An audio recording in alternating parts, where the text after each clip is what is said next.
Hello साथीहरु, हामी चाहिँ जीआईएस को लेक्चर सिरिजमा छौं र त्यही सिरिज अन्तर्गत हामी चाहिँ यो लेक्चरमा चाहिँ हामीले के पढ्ने छौं, लेगल एस्पेक्ट अफ एसडीआई को बारेमा चाहिँ हामीले पढ्ने छौं है।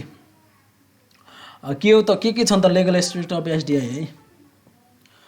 The main prerequisite for effective functioning of real estate market and as well as for massive market with the special data and information is harmonized legalization हुनु पर्यो है।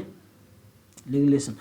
Carefully coordinate legal systems is also a foundation of removing of geodetic services from our traditional administrative related activity to a more market oriented one. Such more business oriented geodetic services are also precondition to increase the efficiency as well as their effectiveness भन्छ है।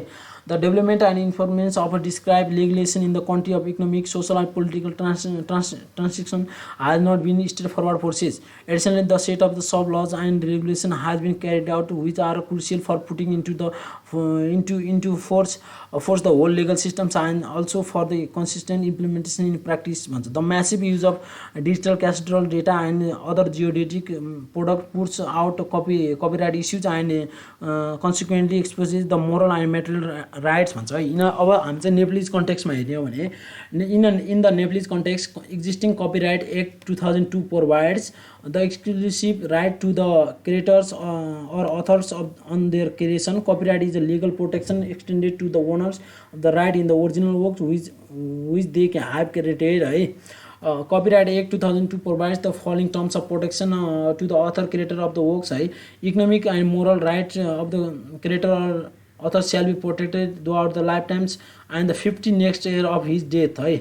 जुन चाहिँ के हुन्छ यो economic र यसले चाहिँ हाम्रो चाहिँ क्रिएटरको राइट चाहिँ कति बेलासम्म हुन्छ, उसको लाइफ टाइम भरि हुन्छ र उसको डेट भएको 50 इयर्स पछिसम्म पनि त्यो चाहिँ राइटहरु हुन्छ। In case of works of joint authorship है, the term provided after the date of the author shall be calculated from the date of the last surviving author भन्छ है।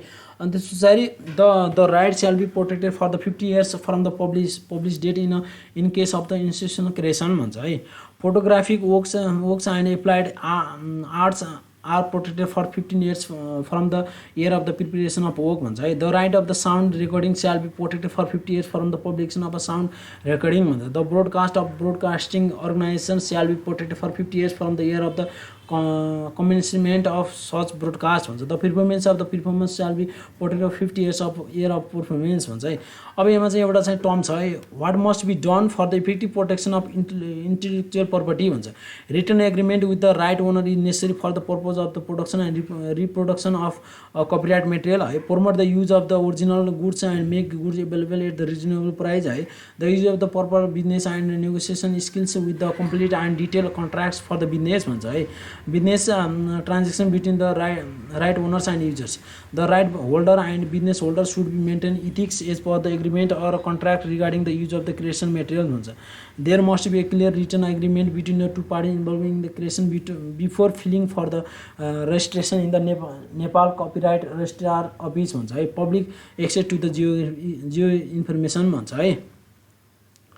अनि यहाँ चाहिँ हाम्रो के छ भने चाहिँ how copyright different from intellectual property right भन्छ। Copyright is the right given to the creator of creation है। It encompasses of bundle of right. Similarly the term intellectual property right does not only include the copyright but also cover the wider range of the rights such as trademarks, patents, industrial designs or re-recording and perform rights. Effective copyright is a subject of IPRS and IPRS is a collaboration of copyright and industrial property right भन्छ है। Thank you. यसरी चाहिँ हाम्रो चाहिँ यो SDI को हाम्रो चाहिँ के छ लेगल एस्पेक्टहरु चाहिँ यसरी चाहिँ यहाँ चाहिँ राखेको छु है। Thank you.